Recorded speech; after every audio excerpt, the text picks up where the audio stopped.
Eduardo Castillo en Capital Radio. After Work.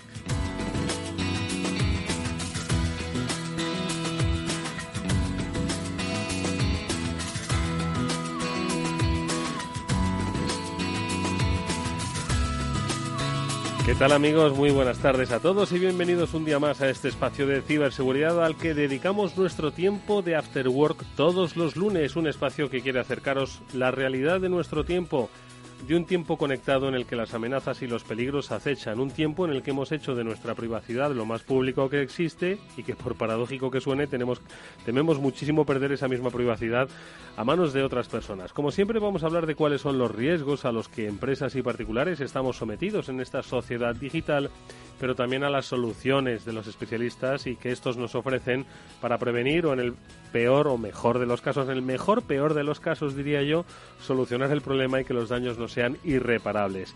De daños vamos a hablar hoy y de cómo evitarlos y, como decíamos antes, de cómo hacerlos más llevaderos con nuestros invitados a los que enseguida vamos a saludar, pero lo primero de todo, saludar a nuestros colaboradores especialistas, Pablo Sanemeterio, Mónica Valle, Pablo Sanemeterio. Buenas tardes, ¿cómo estáis? Buenas tardes, Eduardo. Buenas tardes, Eduardo. Estoy recordando que ganamos el Mundial de Ciberseguridad, lo digo porque es el único Mundial que de momento vamos a ganar, ¿eh? Bueno, por lo menos no está nada mal. Oye, uno nos llevamos, el resto de países, Alemania y Argentina, no se los han llevado. No se lo han llevado, ¿no? Ni el uno ni el otro, ¿no? Claro. Bueno, oye, que hoy vamos a tocar temas interesantísimos. Ahora vamos a saludar a nuestros invitados. Vamos a hablar de recuperación de datos. Los datos son, como dicen, el petróleo del siglo XXI, lo que más queremos, ¿no? Cuando de repente se nos apaga el móvil, decimos, ¡ay, Dios mío, que se me ha apagado! No porque se nos haya apagado, sino, ¿y si no puedo volver a recuperarlo? ¿Verdad que nos enfrentamos, yo creo que a cuestiones de carácter, diría yo, que hasta sociológico, que luego son las que derivan en las cuestiones de las que hablamos aquí, ¿no? Totalmente de acuerdo. O sea, te afecta tanto a una empresa, ten en cuenta que las empresas, como el petróleo, es dinero que les entra a día de hoy con los datos, y tú a nivel personal, yo si pierdo las fotos me vuelvo loco.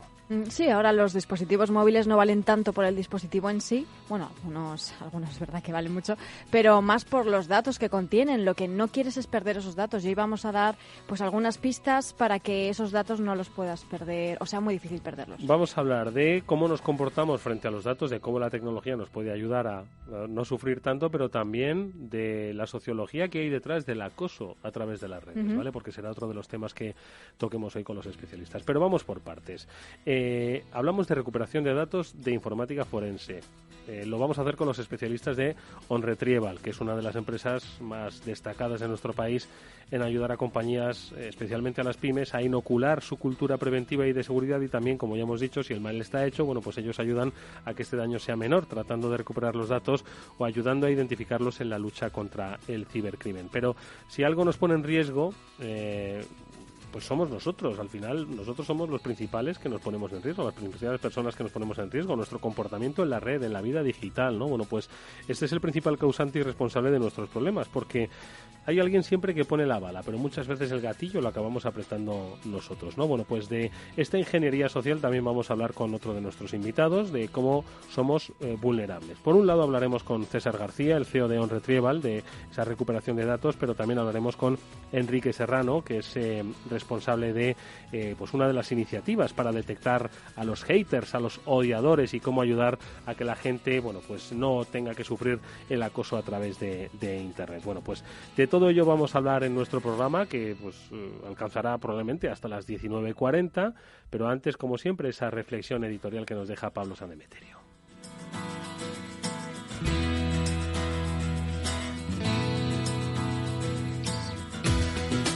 Una red social es una estructura en la que individuos u organizaciones están relacionados de alguna forma. Las redes sociales en Internet se han convertido en pocos años en un fenómeno global. Las hay de todo tipo, de las que permiten intercambiar mensajes privados como WhatsApp o Telegram, las que exponen a todo el mundo tus pensamientos y estado de ánimo como Facebook o Twitter, las que sirven para generar relaciones profesionales como LinkedIn, o las que crean relaciones personales como Tinder, Grindr o la poco utilizada Ashley Madison. Incluso existen redes sociales de traders. Su adopción por parte de los usuarios es simplemente impresionante, y para ello basta con repasar algunos datos de las mismas de 2017. WhatsApp por ese entonces tenía 1.200 millones de usuarios activos, casi tantos como habitantes en India. En WhatsApp se realizan más de 100 millones de llamadas al día y se intercambian más de 42.000 millones de mensajes de texto. Facebook tiene más de 1.860 millones de usuarios activos y pasan una media de 20 minutos al día en ella. En Facebook se suben más de 300 millones de fotos al día, o Instagram, con más de 95 millones de fotografías y vídeos compartidos cada día. Además, en Instagram se generan más de 4.200 millones de likes. Y así podríamos seguir hablando de YouTube, Twitter, Snapchat, LinkedIn, Telegram, Google Plus o que te qué. Está claro que la potencia de las redes sociales es grande, pero quizás no somos conscientes de sus riesgos. El caso de Cambridge Analytica y el uso de los datos para influir en el voto de los ciudadanos. La publicación de la base de datos de Ashley Madison, que en algunos casos desafortunados acabaron en suicidio. Son algunos de los ejemplos claros de los problemas que puede acarrear su uso. Publicar fotografías de las vacaciones en familias puede dar pistas a los cacos acerca de las casas desocupadas, por no hablar de los riesgos de acoso o bullying que se producen en las redes sociales. De todo ello hablamos hoy. Pues de todo ello hablamos y empezamos hablando de recuperación de datos, pero antes unas noticias, pero antes también un poco de publicidad a través de esta pausa. Volvemos enseguida.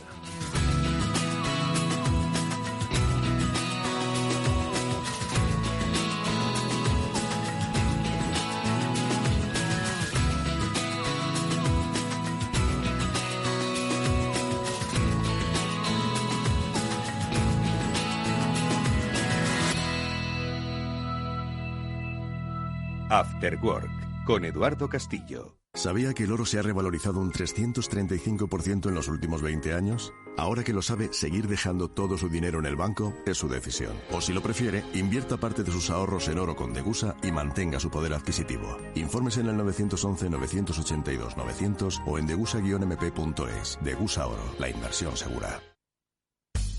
El Instituto Tecnológico de Telefónica vuelve a abrir sus puertas a nuevos alumnos con el objetivo de impulsar las nuevas profesiones digitales. En la Unión Europea se estima que se necesitarán más de 16 millones de trabajadores con competencias TIC hasta 2020, según un estudio de Deloitte. Entre los 10 puestos más demandados destacan los programadores de aplicaciones móviles, diseñadores de software y de páginas web, especialistas en front-end y back-end, profesionales de Big Data y programadores de HTML5. El Instituto Tecnológico de Telefónica ofrece 2 ciclos formativos, el de técnico superior de desarrollador de aplicaciones web y el de multiplataformas. Para optar a una de las 180 plazas, tan solo hay que acceder a la página web institutotecnologico.telefónica.com y formalizar la matrícula antes del 16 de septiembre.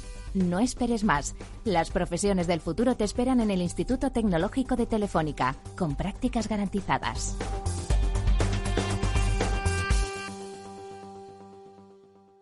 After Work, con Eduardo Castillo.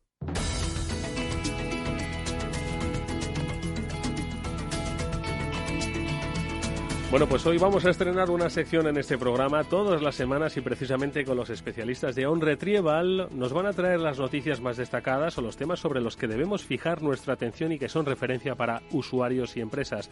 Y hoy precisamente fijamos nuestra atención en los incidentes de seguridad que se han producido en la nube y que afectan a las pymes. Nos lo va a contar Ricardo Laviaga, que es el director técnico de OnRetrieval. Ricardo, ¿qué tal? Buenas tardes. Hola, buenas tardes. Oye, Ricardo, así que nos fijamos en la nube, en la seguridad de la nube y sobre todo en cómo esto afecta a las pymes, ¿no? Efectivamente, la noticia que os traigo está relacionada con pymes, servicios en la nube y ciberseguridad. Porque mira, hoy en día la adopción de servicios en la nube entre las pymes españolas está experimentando un crecimiento constante y es vital que a la vez que adoptamos este tipo de servicios nos preocupemos de tomar las medidas necesarias para protegerlos y poder garantizar la seguridad de nuestra información. Para que os hagáis una idea, y esta es la noticia, según un estudio reciente, 2 de cada 3 de los incidentes de ciberseguridad más costosos están relacionados con servicios en la nube, ¿vale? Llegando el coste total medio por brecha, en el caso de las pymes, a los 102.000 euros, que yo creo que es una cifra bastante importante para una pyme, sí. Una pyme media, ¿verdad? Sí. Desde OnRetrieval, como expertos, recomendamos tomar siempre medidas para securizar estos servicios en el momento de adoptarlos, ya que los que facilitan los proveedores del servicio normalmente por defecto no van a ser suficientes. Por ejemplo, en OnRetrieval, en el caso de nuestros clientes, les ofrecemos normalmente un servicio en 3 fases, que sería auditoría, fortificación y monitorización, ¿vale? Te los puedo explicar un poquito. Venga, uno detrás de otro. Nos aseguramos de que los servicios en la nube que utiliza el cliente cumplen con unas medidas de seguridad suficientes, ¿vale? Porque, bueno, cada proveedor puede implementar las suyas, ¿no? Entonces, hay proveedores que son más duros o más estrictos con estas medidas y otros que no lo son tanto. Entonces, es importante una auditoría, ¿vale?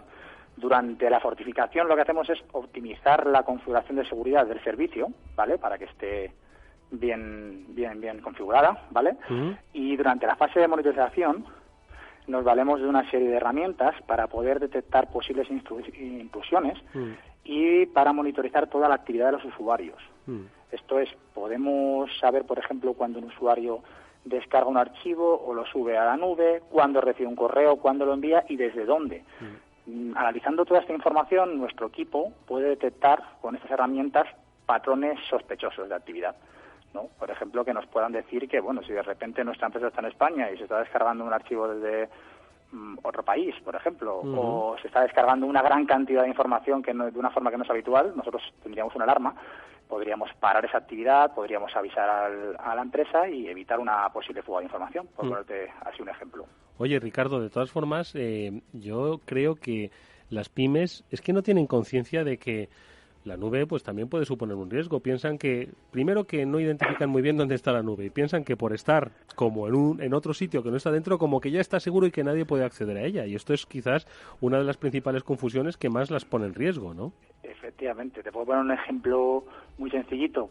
Por el ejemplo que has dicho de Google, mismamente, tiene una plataforma que puede llegar a ser muy segura, que es necesario monitorizar también, porque la seguridad no solo está en que no haya una intrusión, puede estar dentro de la propia empresa, ¿no? En fuga de información desde el interior o por errores que cometan los usuarios, por ejemplo, compartiendo una carpeta entera, ¿no?, de información que tenemos en el cloud con usuarios externos a la empresa.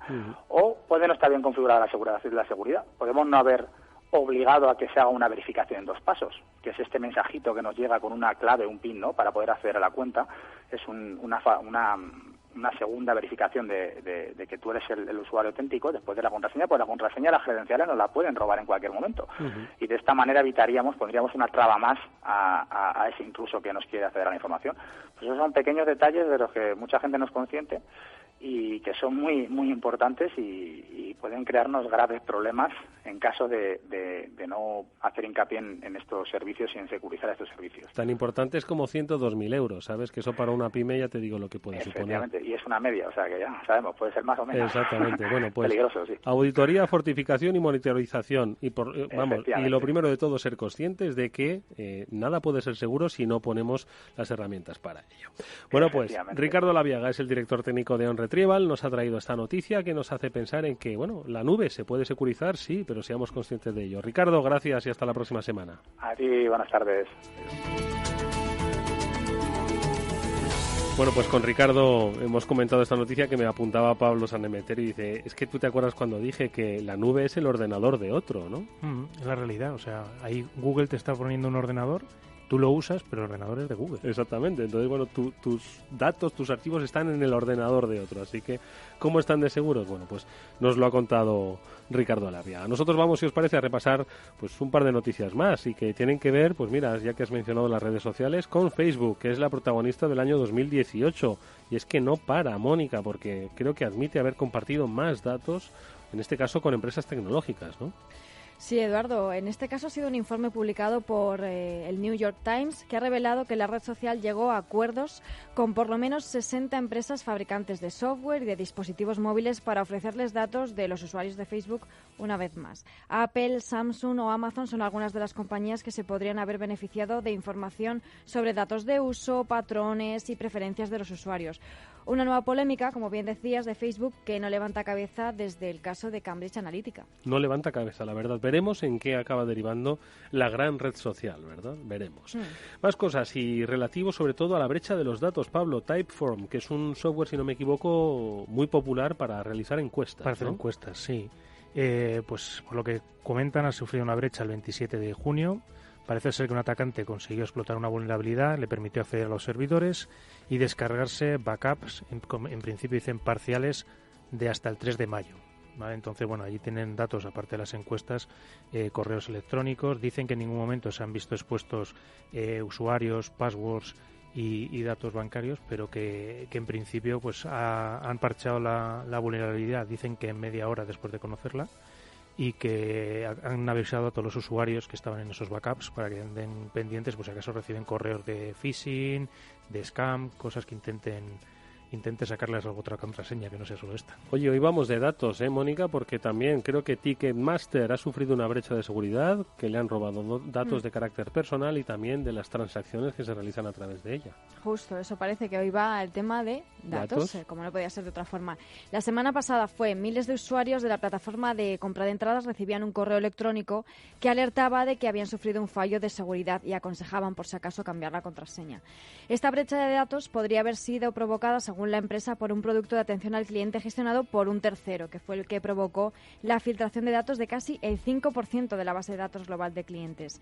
Al parecer ha afectado solamente a la web del Reino Unido, pero por si acaso la propia empresa ha decidido avisar a nivel internacional. A mí, de hecho, me llegó un email el otro día avisándome de que debería cambiar la contraseña. ¿Ah, sí? Sí.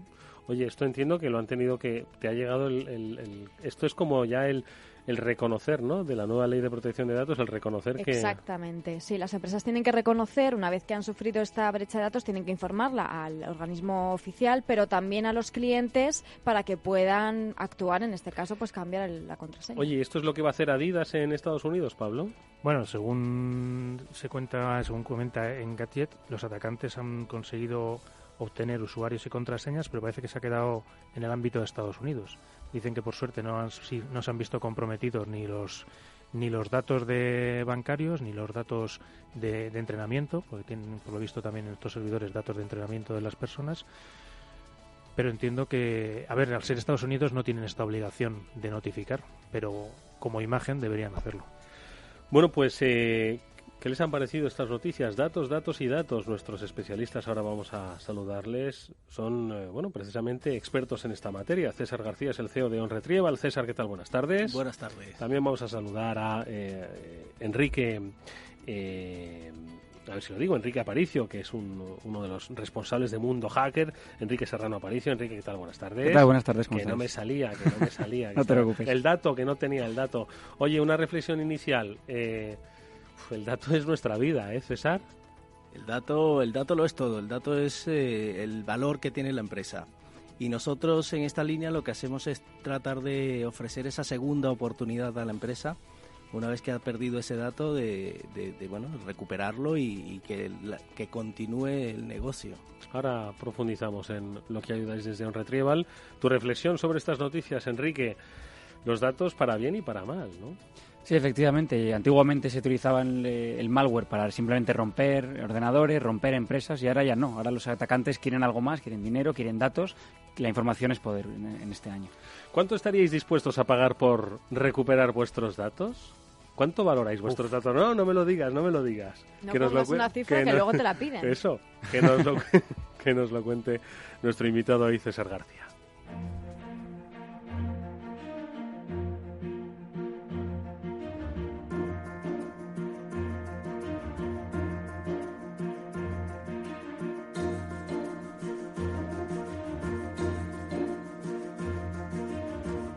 Le hemos saludado ya. César García es el CEO de OnRetrieval, que son especialistas en recuperación de datos, especialistas certificados en informática forense y también en consultoría de ciberseguridad. Les preguntaba antes, César, que cuánto está dispuesto a pagar a Pablo por recuperar sus datos. ¿Cuánto estarías tú dispuesto a pagar? Yo voy a pasar la pregunta a mi mujer el próximo día que venga y nos lo diga. Buena pregunta. Oye, porque podemos perder los datos de la manera más tonta, también de la manera más compleja, ¿no? Sí, especialistas de Big Four dicen que hay dos tipos de cliente, el que ha perdido los datos y el que los perderá. O sea que lo más probable es que todos pasemos por una pérdida de datos. Aquí lo importante es saber hasta dónde estamos dispuestos a luchar por recuperar esa información, ¿no? Nosotros venimos practicando esta actividad, somos profesionales de la recuperación de datos desde hace 14 años y hemos desarrollado ya técnicas propias, herramientas propias, y nos hemos encontrado con innumerables casos a nivel nacional e internacional. Y efectivamente es muy fácil, pero muy fácil perder la información. Yo creo que ahí estamos nosotros aportando ese granito de arena de que cuando se produzca esa pérdida de datos hay empresas especializadas, certificadas, que realmente consiguen extraer de ese dispositivo que está completamente dañado, corrupto, cifrado, secuestrado, la información y darle esa continuidad al negocio. Oye, ahora vamos a ir por la vía de cómo o por qué hemos perdido los datos. Pero yo quiero antes que nos sitúes en qué consiste perder datos. Porque claro, quizás hay gente que dice, bueno, pues es que no puedo recuperar las fotos y estaría dispuesto a pagar mucho por ellos, o realmente es que hay empresas que han perdido datos que son sensibles para su actividad. Entiendo que el grado de pérdida de datos es que va desde el particular hasta el empresarial, ¿no? Así es. Desde el particular, el perder datos es, pues tener el último álbum de fotos del viaje que realizó y perderlos porque un día conecta la tarjeta al dispositivo y le dice que la tarjeta no tiene formato. 2.500 fotos que ya no puedes acceder a ellas. Siguen estando allí. Pero a lo mejor pues puedes buscar otros caminos y encontrar esa información. Y luego está la otra parte, que es la cara del negocio, donde hay empresas que tienen todo su data center o toda su información, su valor, algunos en la nube, otros de forma local, que por fallos mecánicos, fallos de humanos, se viene abajo, se cae ese sistema y te quedas sin que no tienes en ese momento acceso a todos tus clientes, a todos tus proyectos, a todas tus facturas. O sea, el negocio se ve completamente interrumpido y eso lo vivimos día a día con nuestros clientes. Empresas, industrias que se quedan completamente paradas.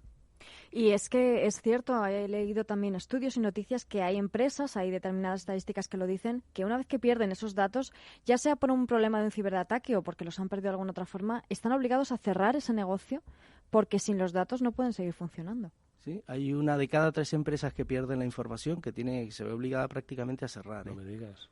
En la estadística de pymes, hablando, que es verdaderamente importante, ¿eh? Hombre, y tanto, o sea que, bueno, no quiero hacer de menos a las fotos de la familia, pero que se ponga tu negocio en riesgo por una pérdida de datos que ha podido venir por una cuestión técnica o por una cuestión de seguridad, ¿no? Claro, efectivamente, es que imagínate si tienes pues todas tus facturas, toda tu base de datos, tus clientes, tus proveedores, absolutamente todo, y llega un momento en que no consigues recuperar esa información, es que no puedes continuar. No puedes operar, claro. Por poner un ejemplo sencillo, imagínate que estamos ahora a punto de presentar los IVAs del segundo trimestre y toda esa información se la damos a nuestra asesoría.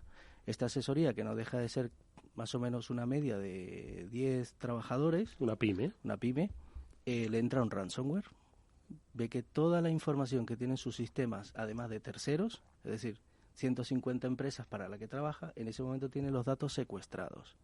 No puede presentar los impuestos de esas 150 empresas y no puede darle continuidad a su negocio. Esto pasa más de los que creemos, en España. Y no lo cuentan por eso, es decir... Hombre, claro, aquí entra esa parte de... Me da vergüenza reconocer que me ha pasado esto, ¿no? Hombre, yo me imagino que la empresa está, la asesoría, cuando tenga 150 empresas a las que no les ha podido presentar el IVA, no va a poder decir que no, que ha pasado, que no le ha pasado, que el perro se comió el disco o algo. Pero bueno, yo sobre todo, hay, como bien hemos dicho, el ransomware es uno de los principales problemas, pero yo creo que hay veces que la gente no es consciente de que los discos pueden fallar. O sea, que en el fondo son elementos mecánicos. Eso es lo que te iba a decir, ¿no? O sea, ahora ¿qué datos podemos perder? Que es todo nuestro negocio o las fotos de familia. ¿Y cómo lo podemos perder? Una hemos visto, pues, falta de seguridad, ¿no? Que básicamente esto no sería una pérdida de datos, sino un secuestro de datos, en realidad, exactamente, ¿no? Pero haces un buen apunte. Pérdida de la potestad de tener tus datos, ¿no? Sí, esto es el famoso ransomware y secuestro de la información. Pero haces un buen apunte porque hay un porcentaje importante, casi el 25-30% de las averías provienen de las averías mecánicas en los discos duros. Y creíamos que ahora con la tecnología SSD, que pasamos de tener un disco mecánico con cabezas, motores, platos, a tener solo un chip en el disco SSD, se iba a eliminar un gran porcentaje de avería y la avería electrónica ha aumentado de forma importante. O sea, que ha cambiado, ¿no? El disco tiene unos tipos de averías característicos y SSD, de estado sólido, tiene otro tipo de averías, ¿no? Exactamente. Cuando antes comentaba que habíamos hecho 2.500 fotos en un viaje y un buen día lo poníamos en el televisor o en otra cámara y nos decía la tarjeta no tiene formato, esto nos puede pasar muy fácil con un disco SSD. todas las averías que se pueden dar son electrónicas y por fallos de firmware, por problemas de interrupción de entrada y salida del dispositivo. O sea que estamos todavía padeciendo muchos problemas mecánicos, como apuntabas, Pablo. ¿Y qué porcentaje de recuperación soléis tener? Bueno, a día de hoy tenemos un porcentaje bastante alto, y esto muchas veces suena muy grandilocuente, pero bueno, pues ha sido un esfuerzo de 14 años con un gran equipo profesional, certificaciones, una gran infraestructura también en la empresa que nos permite llegar más allá. Y hoy estamos manejando casi un 94% de efectividad. No está nada mal. Esto quiere decir que de cada 100 discos que nos llegan, solo 6 no se pueden recuperar y los otros 94 son recuperables. ¿Y cuál ha sido un poco así el escenario más espectacular que te hayas encontrado, o algún más difícil que hayáis podido enfrentaros? Pues hay de todo. Yo creo que podemos coger una clasificación por circunstancia y os diría de cada una. Mira, por ejemplo, nos ha llegado un disco que dejó de funcionar porque se lo comían las hormigas. Vino de Centroamérica. Nos ha llegado Porque trabajáis para todo el mundo. Trabajamos a todo el mundo, sí. Tenemos 10 oficinas internacionales, algunas propias, otras con representantes, y esto nos vino de Centroamérica, prácticamente de una empresa que se dedicaba a extracciones de petróleo, y les invadieron las hormigas y se comieron literalmente el ordenador. Y nos llegó el disco y todavía tenía las cabezas de las hormigas, ¿eh? Pero, por ejemplo, hay otros, si nos vamos a la parte de mar, pues investigadores, un día también haciendo exploraciones en el mar, se les cayó el portátil, lograron encontrar el portátil, lo enviaron a nuestra empresa y al sacar el disco de ahí todavía había agua salada. Todavía fluía líquido de agua salada, efectivamente. ¿Y es posible recuperar un disco en este tipo de condiciones? Sí, los discos son sumamente resistentes, ¿eh? De hecho, nos ha dado ganas muchas veces de enviarlo, como está haciendo ahora Facebook, que quiere enviar wifis al espacio y darle cobertura a medio planeta. Porque el disco está preparado para soportar muchos golpes, para soportar también muchas desastres. Es una pieza muy, muy, muy fuerte. Es como decir la caja negra en un avión, ¿no? En el ordenador el disco soporta muchísimas agresiones. Pero no deja de ser, claro, una pieza a la que tienes que tratar también con una serie de técnicas y de conocimientos para poder llegar hasta donde está el dato. César, y cuando se produce una pérdida pues un poco menos brusca, no lo hemos pisado, no lo hemos roto, no lo hemos quemado, sino que alguien es el que ha entrado en nuestro sistema, lo ha encriptado, nos lo ha secuestrado, ¿se puede recuperar también? Sí, y eso es un reto que tenemos ahora, porque con estos ataques de ransomware cada vez es más difícil. Las versiones con las que están haciendo este tipo de software dañino... O sea, los malos se están sofisticando más y más y más. Los malos siempre han tenido un presupuesto brutal, muy, muy superior al de los buenos, y tienen un gran equipo también. Entonces, cuando más o menos haciendo ingeniería inversa ya podemos atajar el problema de una versión de ransomware, tenemos 3 más en el mercado. Entonces ahora vamos sinceramente a rebufo y cualquier otra empresa líder en el sector también va de esa manera. Es decir, cuando ya somos capaces de recuperar un ransomware que lleva 2 meses en el mercado, pues tenemos un reto de trabajar con 5 o 6 versiones que están saliendo nuevas. Entonces es un reto para nuestra empresa porque estamos intentando recuperar todo lo que llegue a través de secuestros y descifrados, pero el mercado, ya te digo, está generando mucha porquería. O sea, estas bandas de delincuentes están generando mucho software dañino que es complejo seguirle la pista. Vosotros que sois especialistas en recuperación de datos, si no me equivoco, César, habéis visto que, hombre, recuperar los datos, se pueden recuperar los datos con trabajo, con esfuerzo, con tecnología, con capital humano, el 94% de efectividad. Pero creo que habéis visto que, oye, es mejor intenta evitar que te roben los datos, ¿no? O sea, no se trata de trabajar menos y decir, vamos a evitar el problema, ¿no? Eso es, sí. Yo creo que ahí está la concienciación de cada uno, ¿no? Y de la que tenemos que también hacer nosotros.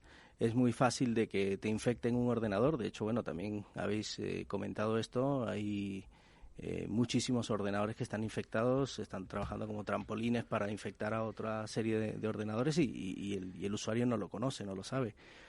Pero efectivamente una vez que se ha producido esa pérdida, es cuando nos ponemos a buscar remedios, ¿no? Cuando es mucho más fácil evitarlo. Buscar soluciones preventivas. Claro. Con el simple hecho de tener un antivirus de pago ya evitamos una gran parte, ¿eh? Creemos que el antivirus gratuito nos protege y eso no es así.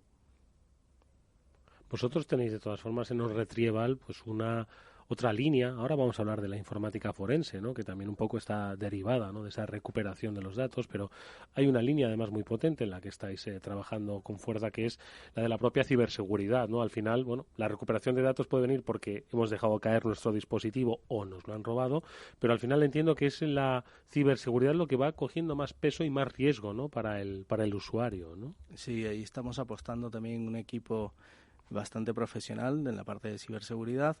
Estamos desarrollando soluciones propias, soluciones muy a medida de la pyme. Estas soluciones, bueno, en ciberseguridad hay que tener una inversión importante para poder estar bien protegido, y lo que nosotros hemos querido es llegar a la pyme, que tiene un presupuesto menor y que demanda igual una seguridad bastante importante, de gran capacidad.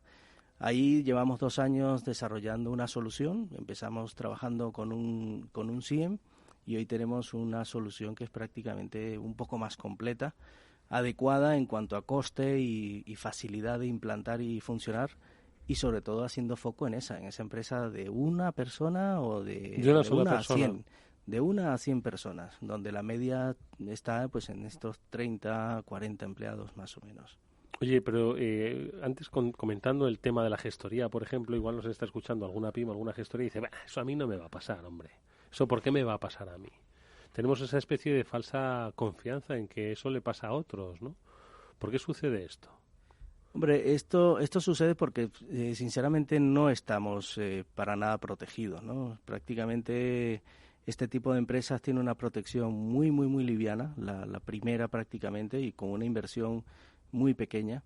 Creemos que con eso, con un antivirus gratuito y además hasta caducado, estamos protegidos y bueno, y ante cualquier vulnerabilidad ya son presas de estas bandas, estos delitos y estos problemas. Entonces yo creo que lo primero es concienciar a la pyme, a ese empresario, de que, oye, hay que destinar un presupuesto más para la ciberseguridad.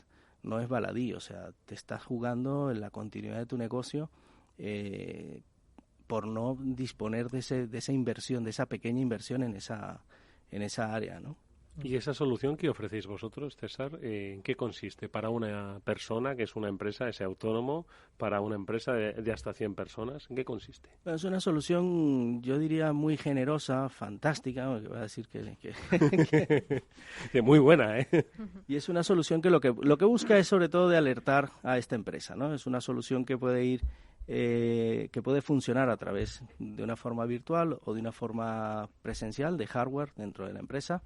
Y esta solución lo que hace es que está continuamente indicándole cuáles son los nuevos activos de la empresa. Si tu empresa son 5 trabajadores con 5 equipos, muchas veces no sabes que tienes 2 ordenadores nuevos trabajando en tu empresa. Son 2 ordenadores que están allí enganchados a tu red, esnifando, que así es como se dice, la información, y tú no te has enterado. Entonces, una de las soluciones que te da esta... No me digas, vampiros que se te conectan.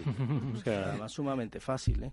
Entonces, esta solución lo que te dice es todos los días, oye, pues todos los días o cada hora, cada vez que tú quieras, te está indicando cuáles son los activos de la empresa. Oye, tienes un equipo más o ha desaparecido uno.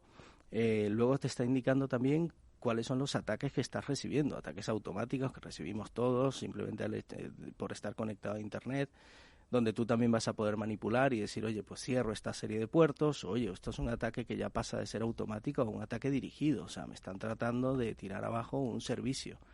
Entonces, esta solución lo que viene es de una forma muy sencilla para esa pyme que tampoco tiene un experto en ciberseguridad, indicarle de todas estas incidencias, oye, te están atacando, esto no es un ataque sencillo, esto es un ataque un poco más complejo, tienes 2 equipos nuevos enganchados a tu red, ¿qué pasa? ¿Eres consciente de ello? Y para que él, con toda esta información, tome decisiones. Él o nosotros. Nosotros estamos vendiendo esta solución de tal manera que lo puedes hacer tú o te lo podemos hacer nosotros gestionado de forma remota. Y yo creo que con esta solución vamos a poder minimizar, por lo menos en la pyme, a bajo coste, a un coste de pyme, todas estas incidencias, porque es que ahora este tipo de servicios no lo tienen, una pyme no pasa por decir, oye, voy a tener algo que me indique cuál es mi activo de ordenadores, ¿no? Yo aquí trabajo con 3, un día me traigo un teléfono, otro día conecto una impresora y tengo mi parque informático completamente inventariado. Mentira, eso no lo tiene ninguno. Y yo ahora, oyéndote hablar de coste, voy a hacer la pregunta que siempre le hago a todas las empresas y fabricantes que vienen por el programa. ¿De cuánto coste estamos hablando mínimo y máximo? Vamos a hacerlo por el mínimo y luego... De mantener esa seguridad, sí. Pero, y si nos estás escuchando hoy en la radio, tienes una promoción. Oye, ¿por qué no? Pues mira, de verdad hemos llevado esto a un coste muy, muy reducido. Hemos querido establecer en un precio de casi de 200, 300 euros al mes la ciberseguridad de una empresa de este tipo. Para que, cuando llegamos a 12 meses estamos hablando de 3.000 euros prácticamente, lo que te cuesta de tener muy, muy, muy segura tu empresa, tu negocio. Entiendo que muchos clientes vienen cuando el daño está hecho, ¿no? Porque siempre hemos dicho en este programa que lo que tenemos que mejorar en España es la cultura de ciberseguridad, que hasta que a ti no te pasa, no vienes pues doliéndote, ¿verdad?, del mordisco que te han pegado, ¿no? Entonces, ¿qué decirle a las empresas que hagan el esfuerzo de inversión y no de gasto en ciberseguridad? ¿Qué les podríamos decir? Bueno, que está la continuidad del negocio, un negocio como yo me siento identificado, un negocio que nos ha costado años trabajarlo, alcanzar una reputación durante muchos años, siendo serio, hasta que te reconozcan que realmente estás haciendo las cosas bien, lo estás poniendo todo en tela de juicio si no estás invirtiendo en la ciberseguridad. O sea, de un día para otro puedes perder esa reputación, puedes perder ese activo que hablábamos antes, que es el dinero, y sobre todo, pues te puedes enfrentar a unos problemas legales porque ya no es solo tu información, sino la información de terceros las que estás manejando. Oye, me ha llamado la atención una última cosa, y es, yo puedo ver, mira, es que hay una página web, yo no sé si la conocéis, que habla de radares y de aviones, y entonces tú puedes ver en tiempo real cómo van los aviones de un continente a otro, y además saber, y van y vienen, unos aterrizan en Madrid, otros van, es decir, ves en tiempo real, pues eso, cómo se mueven. Pues eso me ha recordado un poco lo que has dicho, César, que yo puedo ver en tiempo real los ataques que puedo estar recibiendo de manera dirigida o de manera involuntaria en mi empresa. Así es, perfectamente. Puedes ver en un gráfico, pero además alterándose segundo a segundo, cómo te están atacando, por dónde están entrando los ataques, cuál es el ordenador que está contaminado. Puedes ver absolutamente todo lo que para una pyme es necesario, lógicamente. Sí, claro. Bueno, pues muchas pymes se sorprenderían, ¿eh? Sí, porque además la visibilidad es vital para una empresa, que es lo que muchas no tienen. No saben ni la información que tienen, ni cuántos dispositivos tienen, como bien decías, César, así que es fundamental. Hay una frase que decía Bruce Schneier, si no me equivoco, que había dos tipos de empresas, las que han sido atacadas y las que aún no lo saben. Entonces, estas herramientas te ayudan a saber, al menos, si ha sido atacado o no. O lo que ha dicho César al principio, los que han perdido los datos o los que los perderán en un futuro, ¿no? También. Bueno, no queremos asustar en este horizonte, pero bueno, es hacia lo que nos dirigimos. Empresas conectadas, hay intereses creados y con valor de los datos. Así es. ¿No? Sí, totalmente. Bueno, pues del valor también de los datos y de los ataques vamos a hablar ahora también con nuestro invitado, le hemos saludado antes, con Enrique Serrano. After Work, con Eduardo Castillo. ¿Eres el responsable financiero de tu empresa? Pues ahora puedes mejorar tu departamento gracias a la financiación de Mi Triple A. ¿Cómo? Con préstamos no bancarios a largo plazo, a un tipo de interés del 2%, que te permitirán reducir la dependencia bancaria y mejorar tu posición frente a bancos y proveedores. Cientos de empresas ya cuentan con ello. Entra en mitriplea.com y mejora la situación financiera de tu empresa. Recuerda, Mi Triple A. Mi Triple A está registrada en CNMV y Banco de España. Mi propia peluquería. Mi panadería. Nuestra tienda. Mi vivero. Mi futuro. En CaixaBank, a través de Microbank, hemos concedido más de 700.000 microcréditos que han permitido poner en marcha miles de pequeños proyectos. Y eso nos hace diferentes. CaixaBank, banca socialmente responsable. Me gustan las cosas claras. Por eso yo invierto con Finanbest. Carteras personalizadas de los mejores fondos de inversión. Selección independiente, comisiones radicalmente bajas y gestión experta. Fácil y claro. Recuerda, agencia de valores finanbest.com. Eduardo Castillo en Capital Radio, After Work.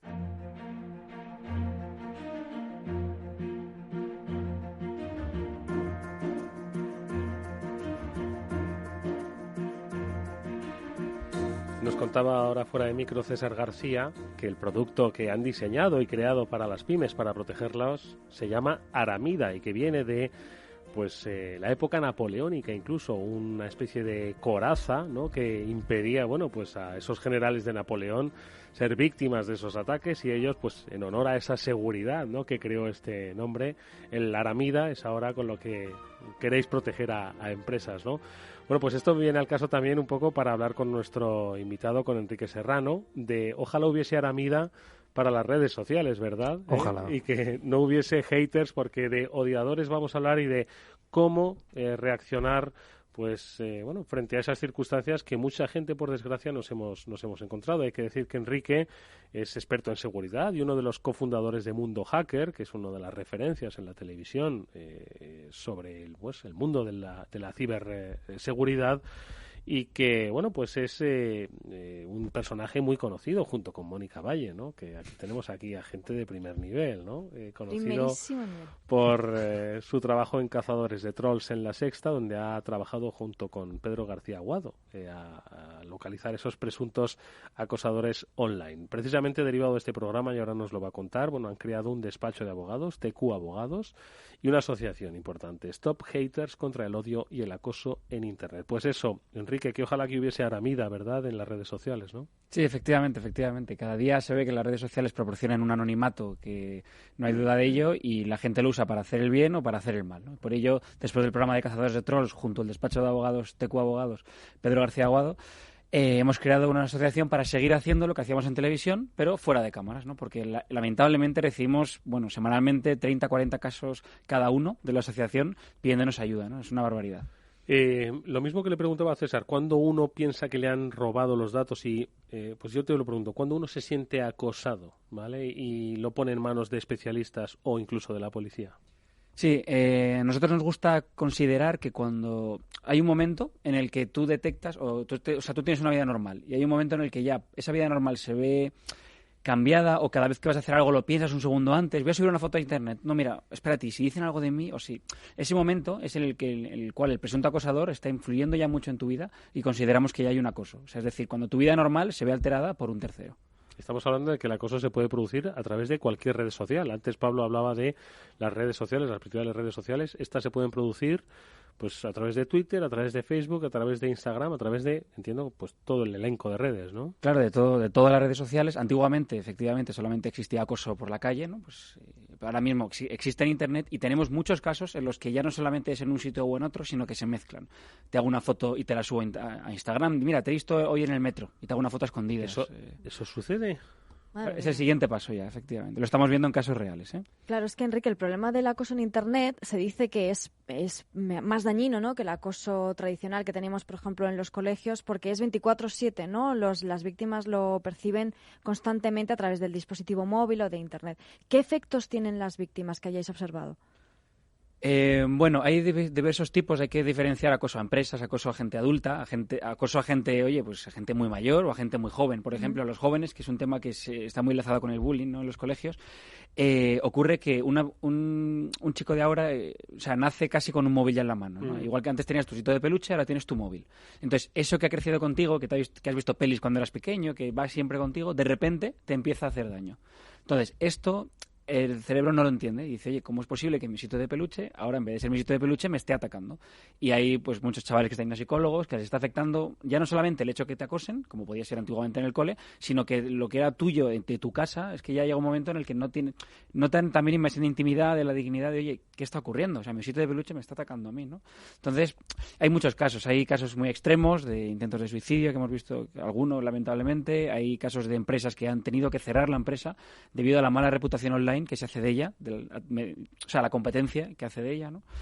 Entonces, depende del sector, puede ser una cosa que no nos podemos ni imaginar, y lo peor de todo es que es gente que vivía su vida normal, o sea, que ellos jamás hubieran imaginado que eso le podía tocar. Tú imagínate que tienes una pyme, te va bien, a los 2 o 3 años empiezas a tener unos números excelentes y la competencia empieza a descubrirte, oye, aquí ha llegado un nuevo actor al mercado, vamos a por él. Y van a por ti y al final hasta que te hunden, ¿no? Entonces, claro, mucha gente dice, no, eso a mí no me va a ocurrir, ¿no? ¿Por qué me va a ocurrir a mí? Pues oye, lamentablemente la gran mayoría de los casos que tenemos ha sido así. La verdad es que el caso de la pyme, o sea, el acoso a una pyme a mí me sorprende, o sea, no lo había oído hasta ahora, me sorprende y me parece bastante interesante. ¿De qué forma pueden normalmente acosar una empresa a una pyme que le está empezando a comer parte del mercado? Sí, pues mira, tenemos un caso... Diciendo que hay cucarachas en sus estanterías y cosas así, ¿no? Y mandando fotos falsas y todo. Claro. Sí, bueno, en foros pueden poner fotos para dañar la reputación, pero un caso muy interesante que vi, cuando hablo interesante en el cibercrimen, me refiero a que los malos, digo, joder, si utilizaran esa inteligencia para otra cosa, seguro que les iría muy bien. Que hablaba César, ¿no? De que es la sofisticación, ¿no? Exacto. Lo más que vi es una empresa que no tenía, o sea, tenía redes sociales, pero las básicas, ¿vale? No voy a decir los nombres, pero tenía redes sociales pues sencillitas, porque hay que tener ya, ¿no? Hoy en día. Tenía una página web de venta online y la competencia directa, porque era sobre todo dos empresas pequeñas, pero de nicho, la competencia directa lo que hizo fue, lo supimos después que era la competencia, ¿no? Al principio, apareció una página igual que la otra, idéntica, cambiando solamente una letra en el dominio, que tenía un movimiento en redes sociales bestial. De tal forma que si tú ponías el nombre de la empresa, salía antes la red social falsa que la red social verdadera. En esa red social se las habían trabajado muy bien, entonces ponían tweets aparentemente legítimos y cuando entrabas en la página pues había productos falsos, productos ficticios, pero muy bien estudiados. O sea, si yo pongo un producto de fabricación china, te digo que no lo es, pero dejo las letras chinas que se vean un poquito. O sea, hicieron una página paralela con productos ficticios y en las redes sociales muy trabajadas, más que las reales. Entonces, claro, al final tú encuentras la falsa siempre. Es sofisticado. ¿Y cómo se investiga un caso de estos y qué consecuencias puede tener el acosador en este caso que ha hecho esto? Claro, bueno, en 2017 ya salió la primera ley de que el stalking, ¿no? O el acoso online ya es delito y puedes ir a la cárcel por acosar online. ¿Cómo se llama? Stalking. Stalking, sí. ¿Lo llamamos acoso online mejor? Venga, sí, en España mejor. Venga, acoso vamos online. No, básicamente por familiarizarnos con esto, porque claro. No, me parece. Stalking, bullying. Pero sí es verdad que si buscas en internet y en redes sociales lo verás bastante. Entonces a lo mejor también está bien que los oyentes se habitúen. Le ponemos el coma y luego decimos lo que es. Stalking, venga. Vale. Sí, stalking de stock, de cotilla, cosa. Sí, de estar ahí siempre mirando a ver qué ocurre. Tal. Mirón. Mira, justo. Entonces, la pregunta era cómo lo espiábamos o cómo las estrategias, ¿no? Que teníamos. Sí. Bueno, pues hay varias. Una de las que suele funcionar muy bien, que está, bueno, pues en Cazadores de Trolls, de hecho en La Sexta lo vimos, que fue una de las que más usamos, era hacerme pasar por otro hater y empezar a acosar presuntamente, ¿no? En teoría, entre comillas, a la víctima. De tal forma que el otro hater simpatiza contigo. Compadrea y tal, ¿no? Exacto. Dice, oye, o le preguntas tú, oye, esta persona, fíjate qué mala persona es, yo voy a atacarle. Y el otro dice, sí, yo le he atacado ya 20 veces. Y te confiesa la mitad del delito, o te dice, no, venga, vamos a hacerlo un poco más. Y ves el dolo, ves que están ahí, ves que lo están haciendo adrede. Y muchas veces hasta te lo confiesan, sí, porque a mí me hizo esto otro, te justifican por qué lo hacen, tal. Sí. Entonces, una forma, por ejemplo, es el compadreo, como bien decía, de hacerte amigo del acosador. Otra cosa, por supuesto, la primera que me gustaría decirla es lo primero, denunciar, ¿no? En el momento en el que vemos que nuestra vida se altera por un tercero o nuestra empresa, ir a la policía a denunciar. Policía, Guardia Civil, hay mil medios, pero ir a denunciarlo. Si es verdad que es importante el nivel o de lo potente que sea el acoso, no es lo mismo que te acosen de muerte, no es lo mismo que haya menores implicados, a que hayan puesto una foto en Instagram y pongan, no eres muy feo. También hay que tener sentido común y no siempre nos van a atender con la misma velocidad, que depende del caso. Esto me da pie un poco para comentar, y volvemos con César, el tema de la informática forense. Al final hay que demostrar que alguien te ha estado pues acosando. Imagínate, lo ha borrado todo, ese presunto acosador lo ha borrado todo y tú solo tienes pues eso, una prueba en tu móvil que igual te lo has inventado tú. Para eso también para eso está la informática forense, entre otras cosas, ¿no? Que te permite llegar hasta el fondo y demostrar que alguien, como prueba judicial además, pues oye, ha hecho esto, ha escrito algo o ha lanzado un mensaje, ¿no? Sí, la informática forense lo que busca, lo que persigue es extraer esa evidencia y poderla acompañar en un juicio, de tal manera que, oye, pues esta persona que está siendo atacada tiene su despacho de abogados y el despacho de abogados vamos a suponer que le marca una estrategia de, oye, vamos a buscar en ese teléfono o en ese disco duro esa amenaza o esa prueba que inclina la situación a verlo de una manera en la que te están atacando. Y entonces ahí entran peritos certificados, bien, peritos de informática forense, donde a través de una serie de métodos, la cadena de custodia, se extrae esa información, se prepara y se acompaña en un juicio, en un pleito, para que, bueno, pues el juez, que es el que termina tomando la decisión, tenga las garantías de que eso realmente fue una amenaza, desde un móvil A al móvil B, que no hay manipulación de por medio y que existe esa prueba digital. Claro, cada vez existen mucho más pruebas digitales porque, como comenta Enrique, ese osito de peluche está albergando ahí todas esas pruebas digitales a medida que va pasando el tiempo. Y para descifrar un poco en un pleito si realmente ese mensaje es fidedigno, pues con técnicas de informática forense se consiguen. De hecho, uno de los consejos que siempre dais los expertos es que nunca se borren ninguna de las pruebas, ni mensajes, ni fotografías que hayan enviado estos acosadores, ¿no? Correcto. Eso es. Y luego también es muy importante que guardemos una captura de pantalla o algo que dé valor o de vericidad a que hemos dicho que no alguna vez. Eso es lo que recomendamos a las víctimas. En algún momento has dicho que paren, en algún momento le has dicho, oye, basta ya de poner fotos mías, basta ya, déjame. Es importante el manifestarlo públicamente, porque en un juicio van a preguntarte muy probablemente, pero tú has dicho que no, en algún momento le has dicho que pare, o sea, has manifestado que te está molestando, que te está afectando esto a tu vida. Entonces, muchas víctimas que tenemos en Twitter han puesto, oye, mira, basta ya, no puedo más, déjame, o le respondes un correo electrónico, mira, quiero que esto pare. Y si el otro sigue, ya se considera, oye, mira, tú le has dicho que pare, no está parando y un juez lo va a tener en cuenta. ¿Y a qué penas se puede enfrentar a una persona que esté acosando a otra persona? Entiendo que también se haga dependiendo de si es menor, si es adulto, si es una empresa, el daño económico que le realiza esa empresa. ¿Pero a qué tipo de penas se suelen enfrentar en estos casos? Claro, efectivamente depende no solamente del delito como tal de acosar online, sino que suele estar derivado de muchos más. Hay temas de reputación, hay temas de... no me viene el nombre, cuando te hacen daño a la imagen... A tu integridad y a tu imagen, ¿no? Exacto, o sea, puede haber falsedad, hay muchos más que se derivan de un posible acoso online, ¿no? Que todo eso se va sumando y normalmente en las primeras cosas que estamos viendo que están pidiendo los fiscales, pues a lo mejor hay 2 años de cárcel, unos meses de cárcel, que ojo, que ya no, que como hayas tenido un antecedente antes, o sea, ya 2 años y un día, a lo mejor vas a la cárcel por haber escrito en tu casa en Twitter algo que no debías o estar detrás de una persona. Oye, ¿y cuándo debemos considerarlo? Nos has dicho antes, y está muy bien, que acoso es cuando de repente empieza tu libertad a quedarse coartada y a dejar de hacer cosas que hacías antes por temor a que un odiador de Internet, bueno, pues te diga algo, ¿no?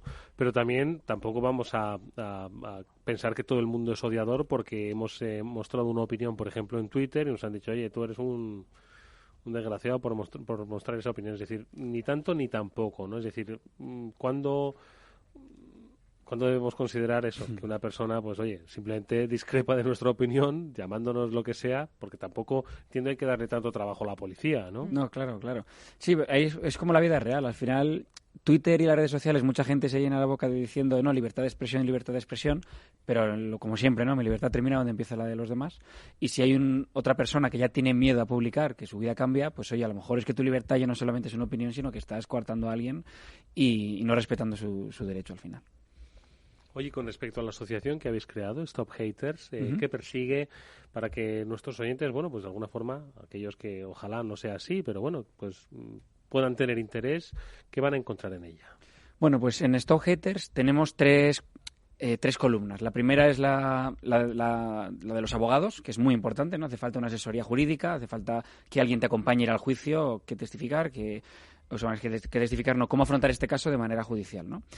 Luego otra parte que es más de coaching y más de psicólogos, que la lidera Pedro García Aguado, que le hemos visto sobre todo en Hermano Mayor, además de en Cazadores de Trolls.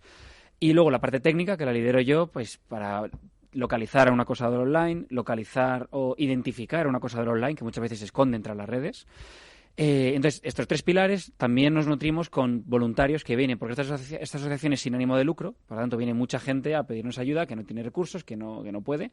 Entonces, pues por ejemplo, la parte técnica, que es la mía, yo tengo muchos colegas, muchos amigos, muchas empresas, luego en Retrieval hablaremos también, donde derivamos casos, ¿no? Oye, mira, no damos abasto, tenemos, pues es que ahora mismo, por ejemplo, hoy tenemos un montón de casos y estamos muy desbordados, pero oye, tenemos gente que colabora con la asociación, que le derivamos casos psicológicos, técnicos, de derecho.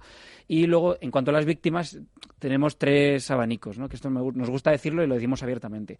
La asociación es sin ánimo de lucro, pero tiene unos costes. Entonces, les proponemos a las víctimas que elijan, entre comillas, el que quieren aportar, ¿no? Hay gente que no tiene recursos y no pueden poner ni un euro, oye, les ayudamos. Hay gente que de clase media que tiene recursos, pero tampoco pueden gastarse lo que cuesta ir a denunciar, contratar un peritaje judicial, que son, al final, es que a veces son miles de euros lo que cuesta. Entonces, bueno, que pagan el 50% y otros que pagan el 100%, pero porque nos lo dicen ellos. Oye, mira, no, yo tengo recursos, guardar este recurso para otra persona.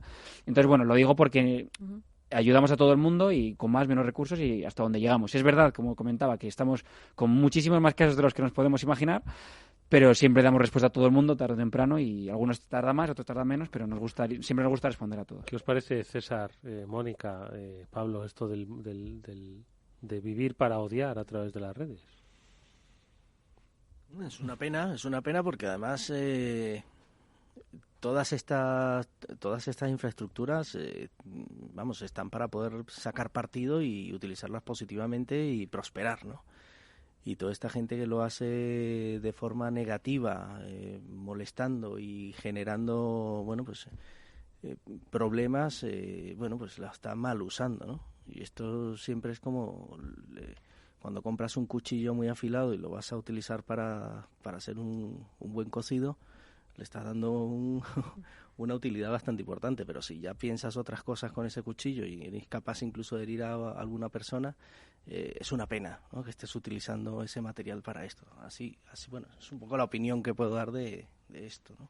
¿Creéis que de todas formas, y ahora me la dais la vuestra, Mónica, Pablo, forma parte un poco de esa vida digital conectada donde, pues tenemos más inseguridad frente a las amenazas de las que hablamos aquí cada lunes, tenemos más vulnerabilidad frente a la sofisticación de esa ingeniería social digital que se ha ido creando de los últimos años, que esto va a ir a más, tanto el acoso como los riesgos, la pérdida de datos, es decir, que nos enfrentamos a cambios de paradigma importantes. Hombre, vivimos en una sociedad que cada día va a estar más conectada. Entonces, a mayor conexión, mayor exposición. Y a mayor exposición, pues también mayor vulnerabilidad y mayores riesgos. Mi opinión, sobre todo de la parte de los haters, la verdad es que me parece que tienen que hacer un esfuerzo muy grande. O sea, a mí me cuesta, yo personalmente me cuesta mucho esfuerzo, trabajo y demás, el solo pensar o imaginar el tener que acosar o odiar a una persona, es que me cuesta, ¿vale?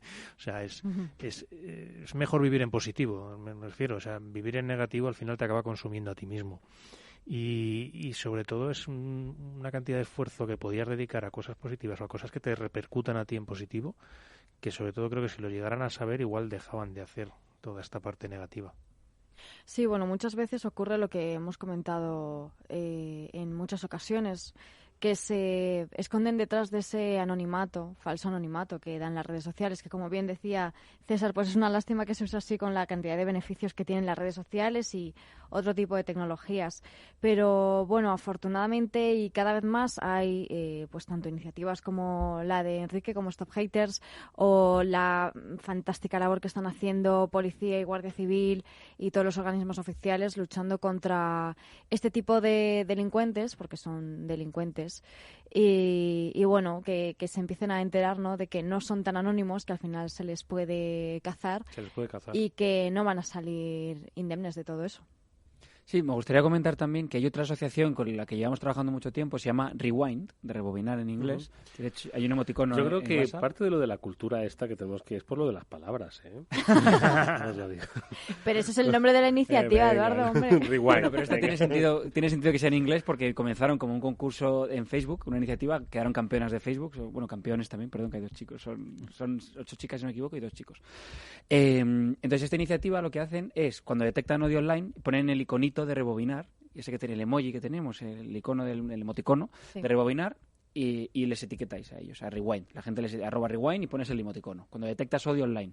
¿Qué hacen ellos? Es una cosa que me parece muy interesante, que por eso me gustaría compartir hoy con vosotros, que es ellos, en vez de ir a por el acosador e ir a pillarle y denunciarle y tal, lo que hacen es, le escriben por privado e intentan convencerle para que deje de ser acosador en el futuro. Oye, mira, ¿por qué haces esto? ¿Sabes que hay una chica o un chico llorando y tal? Le estás haciendo daño, ¿por qué lo...? Y entonces él te dice, no, porque yo, pues no sé, pues por lo que sea, ¿no? Pues yo tengo esta excusa o esta justificación. Y ellos hablan, pues mira, eso no puede ser, hablo contigo, y convierten a los acosadores en dejar de acosar ya para siempre, ¿no? Y oye, funciona más de lo que nos imaginamos. Es una pasada.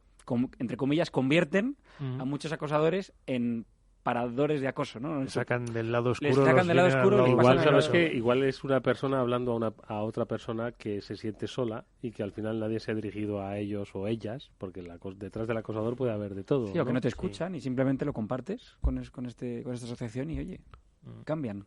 Lo que me llama la atención son un poco las cifras que nos ha dejado Enrique sobre la mesa, ¿no? Que a diario os llaman muchas personas, ¿no? A la semana, yo personalmente como Enrique, no como Stowhaters, recibo 30-40 peticiones cada semana.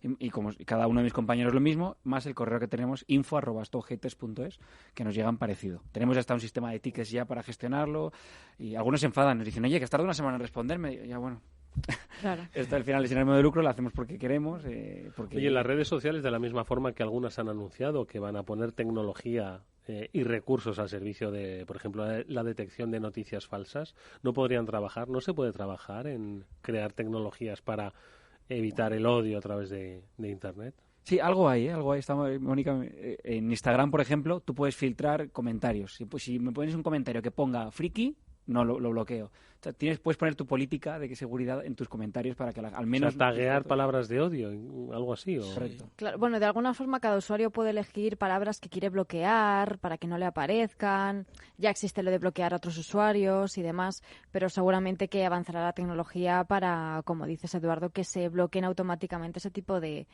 contenidos. Pero me ha parecido muy interesante lo que decías, Enrique, de abordar al acosador de otra forma, ¿no? Un poco más humana. A lo mejor esa persona también tiene algún problema y por eso está actuando así. ¿Habéis detectado algún tipo de perfil que sea común odiador, entre ellos? ¿no? Uh-huh. Sí, la gran mayoría, y no los quiero excusar, pero la gran mayoría suelen tener algún problema antes en casa o en su vida en general. Si es una persona joven, a lo mejor tiene maltrato en casa y eso lo transfiere a través de redes sociales. Si es una persona que le está yendo mal su empresa o que se le acaba de divorciar, le han quitado a los hijos, tiene un problema muy duro en casa, muchos de esos casos lo terminan derivando en haters, ¿no? Es lo que estamos viendo. No todos. Hay gente que simplemente gente normal que por envidia pues, se transforma y ve la red muy fácil y oye un par de comentarios. Sí. Pero sí es verdad que un porcentaje muy alto de ellos tienen algún problema, entre comillas. Nos contaba César antes fuera de micro que al final el odiador es que puede encontrarse en ámbitos absolutamente insospechados. No solo podemos encontrar campañas de empresas contra empresas, sino personas al final que son las que forman parte de las empresas frente a compañeros, acosando a compañeros, ¿no? Exactamente, sí. Nosotros tuvimos la oportunidad de ayudar a una persona que superó, digamos, un ERE dentro de una empresa pequeña. Y estos compañeros, cuando se vieron despedidos de la empresa, acosaron al par de personas que continuaban trabajando en la empresa. Y este acoso duró prácticamente 8 meses y los insultos fueron de menos a más, al punto en que esta persona ya se sentía completamente acosada por el simple hecho de ser una persona que sobrevivió un ERE. O sea, estamos hablando de que ya no son niños pequeños, adolescentes, sino ya son trabajadores adultos, maduros, que utilizan estas redes sociales para hacer mucho daño. Ahora mismo nosotros tenemos actualmente un caso en el que una chica a su exnovio le llama por la noche cada media hora o cada hora, por ejemplo. Y tiene más de 2.000 correos de este último año. Que nos los ha traído presos a la asociación.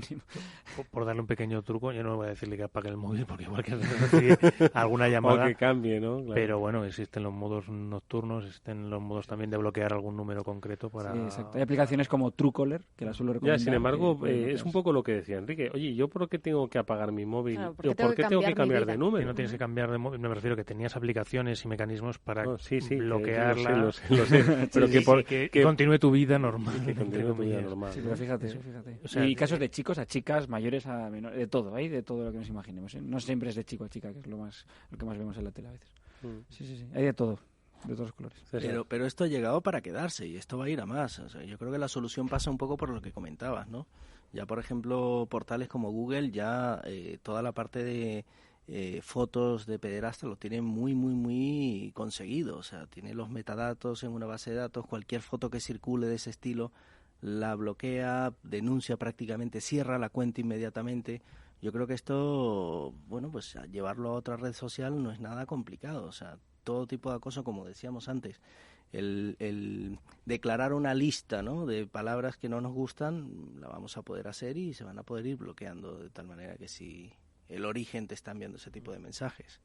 El problema a veces también es que aunque tú consigas bloquear y que no se te imprima el mensaje en tu cuenta, queda para el resto. Entonces, bueno, ahí el conseguir que las redes sociales también borren el mensaje quizás es un punto a trabajar. Aquí entra en juego el derecho al olvido, ¿no? Que bueno, también es complicado de llevar a cabo porque ya te metes incluso en procesos judiciales que no son fáciles, ¿no? Sí, eso es. Por cierto, hubo el otro día una anécdota así relacionada con esto. Imagino que todos habréis recibido los correos de GDPR de, oye, ¿quieres seguir recibiendo mis emails? Tal. Un día vamos a entrevistar aquí a alguien que no haya recibido, porque va a ser la entrevista del año. Si lo encuentras... va a ser la entrevista. Sí, que por cierto, sigo recibiendo yo muchos y nunca la gran mayoría que no, pero bueno. Pues ese día hubo un ciberataque. Esto para comentar cómo piensan los atacantes, ¿no? Ese mismo día, cuando empezaba la ley, el 25, hubo un ataque, masivo a nivel bancario aquí en España, donde se enviaba el mismo correo del banco y te decía, ¿quieres seguir recibiendo emails de este banco? Copiado del original, pero como te llega después, lo ves primero, la bandeja de entrada. Sí. Entonces, ¿quieres seguir recibiendo correos de este banco por teléfono, por mensaje? Por cierto, pon aquí tu usuario y contraseña.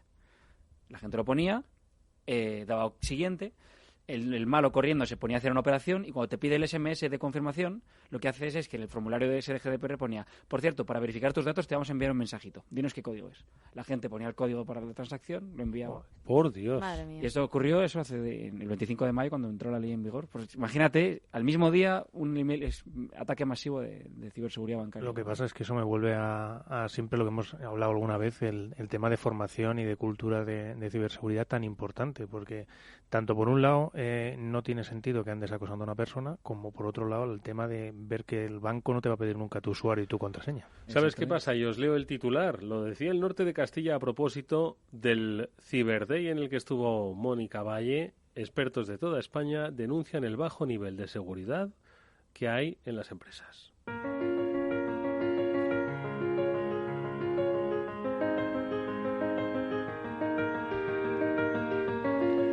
Bueno, pues sí, es el repaso que vamos a hacer, Mónica, porque estuviste allí, además, presentando el acto, el Cyber Day, en el que, oye, que digan que en España tenemos un bajo nivel de ciberseguridad en las empresas, mucho trabajo para expertos como César, para expertos como Enrique, pero, en fin, una desgracia para las compañías, claro. ¿no? Y además, sobre todo, pues como estabais comentando, como comentaba César, pues sobre todo es en las pymes, en estas pequeñas y medianas empresas, en las que más falta esa concienciación sobre ciberseguridad, porque en algunas lamentablemente se sigue viendo como un gasto y es verdad que es complicado para algunas gestionarlo, pero en otras lo que pasa es que no conocen ni siquiera lo que les puede ocurrir o piensan que no les va a pasar, como decías antes. Lo que pasa es que a mí ese titular, si lo centramos en pymes, puedo estar de acuerdo. La parte, sobre todo, hemos tenido aquí a responsables de seguridad de empresas del IBEX 35 y te lo cuentan que hombre, pues es como todo, cuando incluso estas pymes, cuando han recibido un ataque, ya se conciencian más y ya sí que lo ven como una inversión para protegerse. Es cierto que, bueno, pues el que no lo ha visto, no lo ha sufrido, pues puede que entienda que esto... Había una metáfora que me gustaba mucho, que era la ciberseguridad es como la reja del negocio. Dice, no la necesitas hasta que alguien te tire una alcantarilla contra el cristal.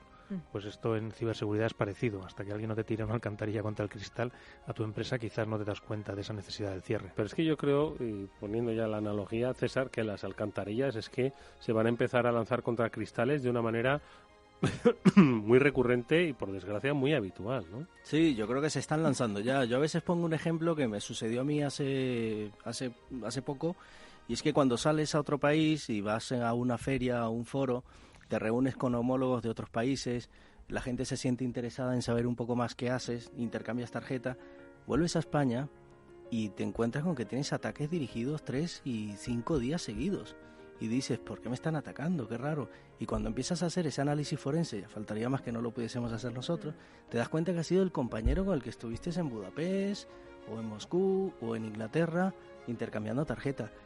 Y esa es otra cosa que no nos paramos a ver, la cantidad de robo de información, de know-how que se producen en las empresas, ¿no? Que nunca te llegas a dar cuenta si realmente no tienes un sistema que te alerte o que te advierta que estás siendo robado o que se están quedando con tu know-how y tú nunca te vas a llegar a enterar. La información es muy importante, como hemos visto. Y en el Cyber Day que comentabas, Eduardo, la verdad que estuvo muy interesante, estuvo muy bien. Ya felicité a los organizadores, pero les vuelvo a felicitar. Comenzó, por ejemplo, Alberto Hernández de INCIBE, que le hemos tenido aquí hablando. Y al respecto de esto, de cómo esta falta de cultura de ciberseguridad afecta, pues decía que, por ejemplo, todos los días se subían, creo que eran 16.000 aplicaciones fraudulentas a las tiendas de aplicaciones de los móviles.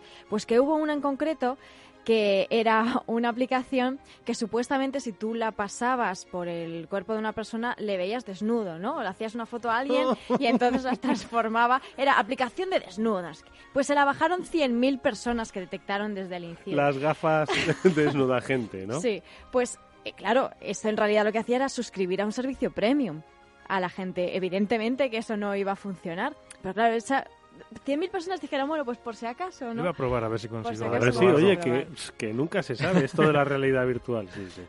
En fin, nosotros, amigos, vamos a ir despidiendo y si os parece, vamos a pedirles a nuestros invitados que nos dejen ese consejo para que nuestra vida sea mucho más tranquila y sobre todo nuestros datos estén más protegidos.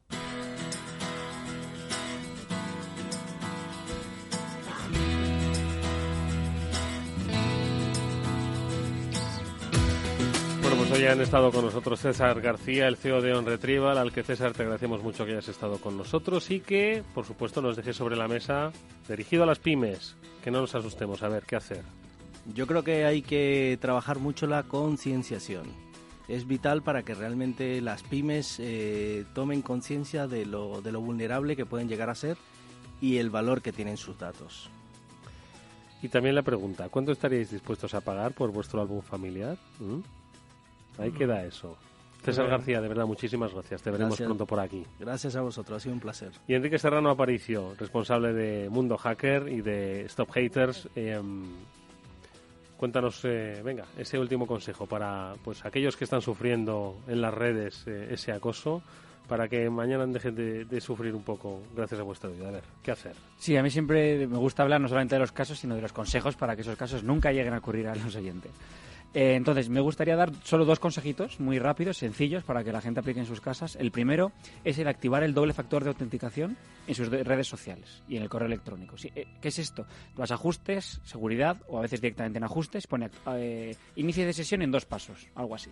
¿Esto qué hace? Te llega, por ejemplo, un SMS o una notificación a otro dispositivo para que tu usuario y contraseña no sean el único medio de acceso a tu cuenta, sino que siempre haya algo más. Y por otro lado, el segundo consejo es revisar las aplicaciones que tenemos conectadas a nuestras redes sociales. Por ejemplo, en Facebook, vas a ajustes, aplicaciones, ves las vinculadas, cuando ese botón típico de iniciar sesión con Facebook, ahí estamos dando cosas, estamos dando correos, estamos dando un foto. Bueno, revisar todo esto, porque si en Instagram o Facebook hay una aplicación maliciosa que acceda a nuestros datos, a lo mejor les están usando para un fin que no conocemos. Entonces, doble factor de autenticación y revisar qué aplicaciones tenemos conectadas a nuestro perfil. O sea, que dejéis 10 minutos pues para ver a dónde estáis conectados y qué es lo que estáis ofreciendo. Buen consejo que nos deja Enrique. Enrique, muchísimas gracias y mucha suerte con esas iniciativas. Muchísimas gracias. Y chicos, nosotros nos vemos la semana que viene. Mónica Valle y Pablo San Emeterio, como siempre ha sido un placer. Lo que aprende uno con vosotros y con nuestros especialistas. Bueno, lo mismo digo, Eduardo. El placer es nuestro. Nos vemos la semana que viene. Con seguridad industrial.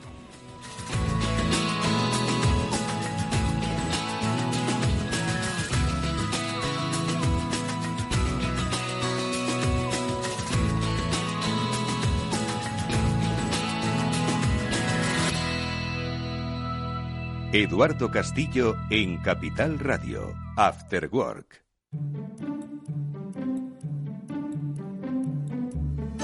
Ventaja Legal, el espacio de Capital Radio para ayudar a su empresa en temas legales. Hay algo que desespera a mucha gente cuando la Administración no contesta a nuestras preguntas, a nuestras peticiones. Claro, y todos nos preguntamos, ¿qué querrá decir esto? ¿Será el famoso silencio administrativo? ¿Tiene algún significado? Por eso vamos a abrir la línea con nuestro abogado, nuestro divulgador de derecho de las leyes en la empresa, Arcadio García Montoro. ¿Estás ahí? ¿Cómo estamos, Luis Vicente? Hola, buenos días. ¿Qué pasa cuando la Administración no nos contesta? En primer lugar, decirte que es muy frecuente que la Administración no conteste a nuestras peticiones. Pues sí. Y como se puede imaginar, sin embargo, existen principios como el de seguridad jurídica, etcétera, que están cerca de ser conculcados, de ser vulnerados. En realidad, la práctica nos dice que hay que tener en cuenta varias cosas. La primera, que puede no contestar y habrá que interpretar dicha no respuesta de alguna forma, porque existen reglas, ya que este fenómeno, digamos, se le denomina silencio administrativo. Sí. Y lo segundo que hay que tener en cuenta es que, en consecuencia, podremos actuar. Pero claro, hay que saber los pasos a dar. Por lo tanto, la no respuesta, digamos, es una respuesta en todo caso. Yo conozco muchos casos en los que el administrado, es decir, un empresario típico, no le contestan en la administración y lo que él entiende, me han dicho que no, me han denegado la petición. Sí, y a lo mejor el silencio habría que interpretarlo positivamente. Luego, por lo tanto, puede ocurrir que podía hacer lo que solicitaban. O casos donde ocurre al revés, que como no se lo prohíben, expresamente, denegando su solicitud, cree que puede seguir adelante y eso no es así. A ver, o sea que pueden ser tres cosas distintas el Claro. silencio. ¿Qué quiere decir la administración no contestando exactamente? Pues primero quiero aclarar que tiene obligación de respuesta siempre. Es decir, este es el principio general. Y en respuesta a tu pregunta, decirte que unas veces nos da la razón y otras no. El problema reside en saber cuándo es positivo el silencio y cuándo es negativo. Claro, es complicado porque hay que estudiar cada caso y ver legalmente cómo interpretarlo, porque los propios procedimientos que regulan esas solicitudes, etcétera, etcétera, nos dicen si el valor del silencio es positivo o es negativo. Pues vaya, pues sí que hay que estudiarse la cuestión, parece complicado. Y si queremos recurrir el acto cuando entendemos que nos están diciendo que no, que nos están denegando lo que pedimos. Pues aquí viene el principal problema, porque si la no respuesta hay que entenderla positiva, igual podemos avanzar. Pero si es negativa y queremos recurrir el acto, resulta que no hay acto. En este supuesto se pone en marcha todo un mecanismo de denuncia por el que, transcurrido unos plazos, podremos recurrir la respuesta que se da por formalmente negativa. Pero exige en ese caso que uno se asesore y averigüe cuál es la ventaja legal, caso a caso. Eso es lo que tenemos que hacer siempre, conocer nuestra ventaja legal, si no, vaya lío.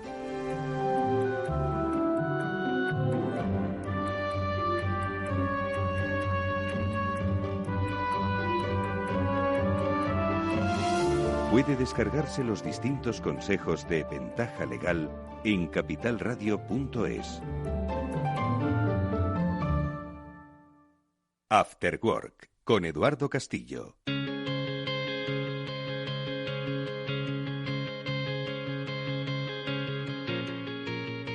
Bueno, y como cada lunes cerramos nuestro After Work hablando de oro y lo hacemos con Tomás Epeldegui, el director de Degusa Metales Preciosos. Tomás, ¿qué tal? Muy buenas tardes. Hola, buenas tardes. Oye, hemos conocido que el oro, cotiza, ¿cuánto está? Siempre hablamos de la cotización, por lo menos la que tenemos aquí, la onza de oro a 1.241 euros. ¿Estaba la semana pasada? Bueno, más o menos por ahí, ¿no? Bueno, ha recortado un pelín. Ha recortado un pelín, pues está el dólar ahí muy fuerte y bueno, pues ya sabes que el uno y el otro van en direcciones opuestas.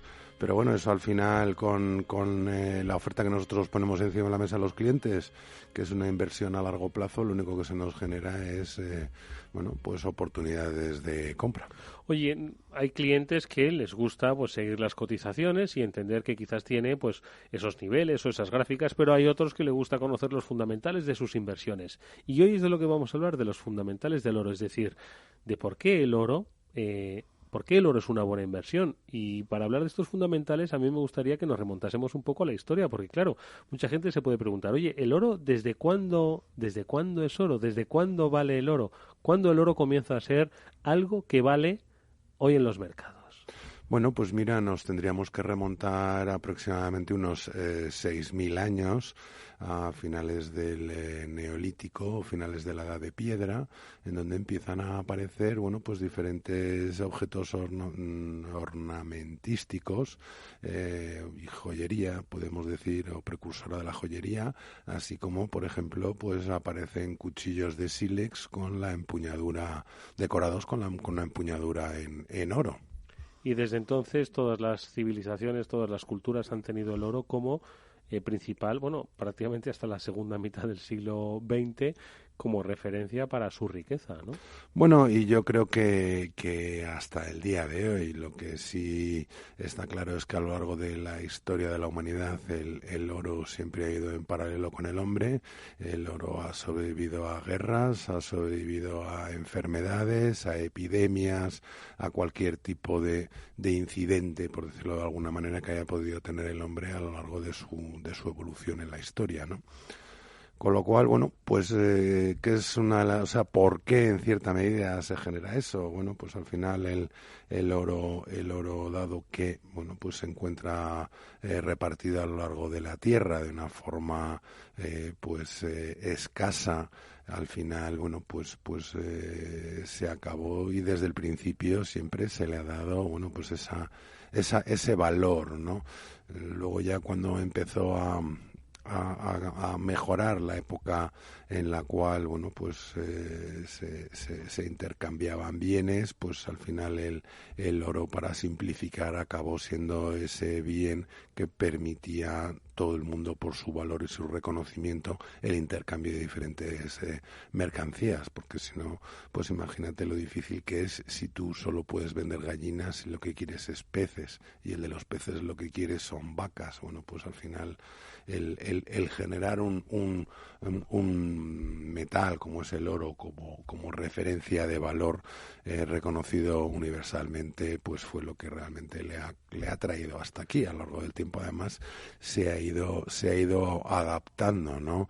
Mismamente, pues la LBMA, la Gran Asociación Mundial del Oro, está trabajando en sistemas de blockchain de manera que podamos tener la total trazabilidad desde extracción hasta que el inversor pueda recibir su oro, ¿no? Oye, Tomás, hubo hace tiempo debates, ¿no?, que decían que el petróleo pues era finito y que el petróleo se iba a acabar y que eso pues iba a marcar un poco pues el devenir de determinados mercados, determinadas industrias y la economía global.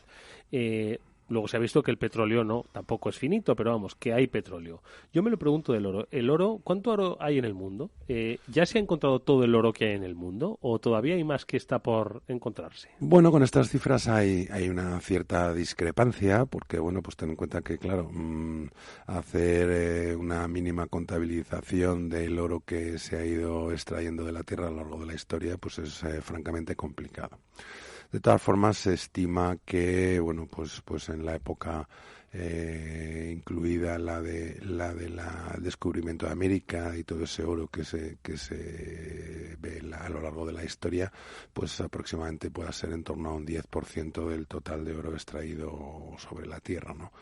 Se estima que pueda haber, pues hay quien dice 180.000, hay quien dice 190.000, hay incluso alguna valoración de 170.000 toneladas que se encuentran extraídas y que están sobre la superficie de la Tierra y vienen estando desde tiempos inmemoriales. Ten presente que el oro no se oxida, no se deteriora, con lo cual, bueno, pues se reconvierte, se recicla. Se estima que, bueno, pues por poner un poco en contexto y en volumen con las densidades que tiene el oro, esos 190.000 toneladas pudieran ocupar aproximadamente lo que es un largo de una pista de tenis, es decir, un cubo de 23 metros por lado.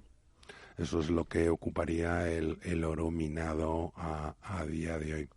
En cuanto a reservas, en cuanto a oro que se pueda seguir extrayendo, bueno, pues ahí también es muy difícil porque cada vez van saliendo nuevas técnicas que permiten, bueno, pues una identificación o una localización de alguna que otra explotación más.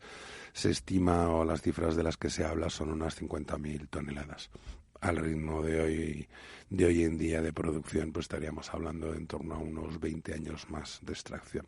Yo creo que ahí tiene que haber algo más de oro, pero bueno, claramente a día de hoy eso es lo que se estima. Pero bueno, es lo que te decía, hay más oro. Por ejemplo, un dato curioso, hay oro en el agua del mar. ¿Ah, sí? Hay oro en el agua del mar. En el agua, que no en el suelo marino, sino en el agua. No, en el agua y en el plancton hay oro. Lo que pasa es que, bueno, la cantidad de oro que hay en el mar es tan sumamente pequeña que no es para nada rentable el poder extraerlo o explotarlo. O sea, tendrían que ser unas cantidades muy importantes. Porque te puedas hacer una idea, estamos hablando que 10 partes por billón es la parte de oro que hay en el agua.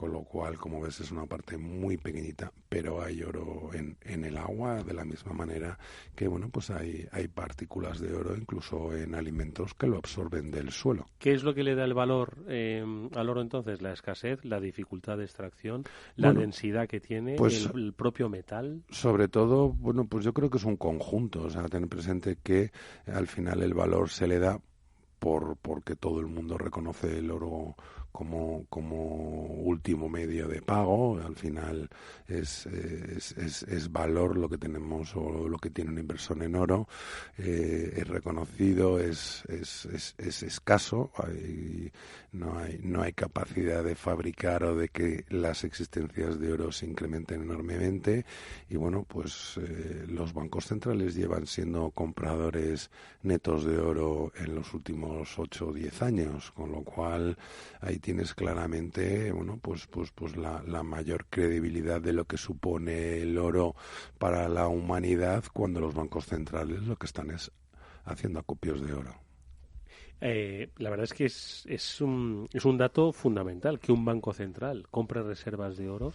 Dice mucho, ¿no? Es un poco guía para inversores también. Bueno, el oro es una fuente de reserva internacional a raíz de la pérdida del patrón oro de Bretton Woods y de lo que ocurrió en los 70. Bueno, pues el oro empezó a cotizar y a fluctuar libremente. Aún así, bueno, pues se estima que Estados Unidos es el país que tiene mayores reservas de oro en el mundo, pero hay quien lo cuestiona. Confiemos que esté. Oye, y otra de las cuestiones que la gente debería saber antes de invertir en oro es, cuando me hablas de las equivalencias, dice 100 gramos, bueno, pues que es que los 100 gramos de oro no son los 100 gramos, bueno, son 100 gramos, pero las densidades y los volúmenes de oro cambian mucho de la realidad, ¿verdad? Pues sí, esto te viene un poco como la adivinanza de qué pesa más, ¿no? 1 kilo de hierro o 1 kilo de paja. Bueno, pues efectivamente con el oro nos ocurre algo parecido. Mira, por ir poniéndonos en contexto. La densidad del oro es de 19,3. ¿Eso qué es lo que quiere decir? Que en 1 litro de agua entran 19,3 kilos de oro. Porque, bueno, pues el brick de leche que cogemos todas las mañanas, sí. si fuera una pieza sólida de oro, pues estaríamos hablando de que pesaría 19,3 kilos. El brick de leche. El brick de leche. Pero te voy a poner ejemplos más bueno, pues de manera que un poco todos podamos tener esa percepción, ¿no? Pues vamos a ver. Cuando dicen que esa persona vale su peso en oro, a ver, el cuerpo humano. Pues vamos a ver, el volumen del cuerpo humano por término medio, estaríamos hablando de... no llega a 1.500 kilos. ¿1.500 kilos? Una persona en oro, 1.500 kilos. Sí. Pero bueno, por ejemplo, tú que el iPhone 4, tú visualizas lo que es un iPhone 4, el tamaño es chiquitín, tal. Sí. Bueno, pues un iPhone 4, ese volumen en oro, estarías hablando de 1,2 kilos. Un kilo de iPhone. Un kilo, o sea, un iPhone es un poco más de 1 kilo. Pero claro... A ver, el balón ese que ganan los futbolistas, el balón de oro. El balón de fútbol tamaño 5, pues unos casi 112 kilos. 112 kilos de oro, por favor. Sí. ¿Un huevo de gallina? ¿Cuánto? ¿Un huevo? Un huevo de gallina de oro, ¿no? El volumen de un huevo de gallina en oro, pues casi estaríamos hablando de 1,5 kilos, 1,4 kilos. Qué barbaridad.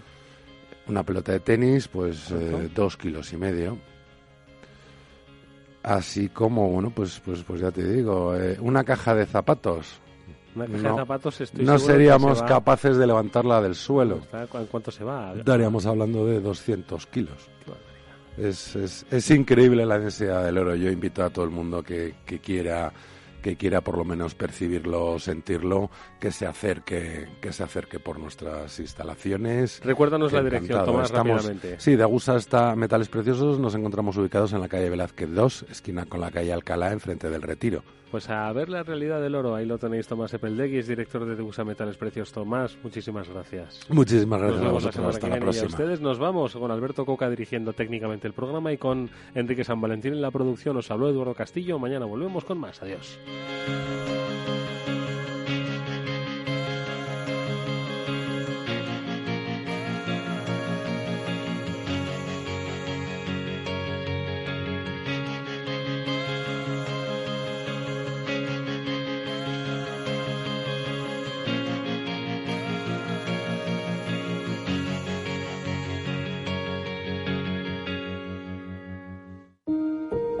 No pierda nunca una oportunidad de trading con la nueva app de CMC Markets.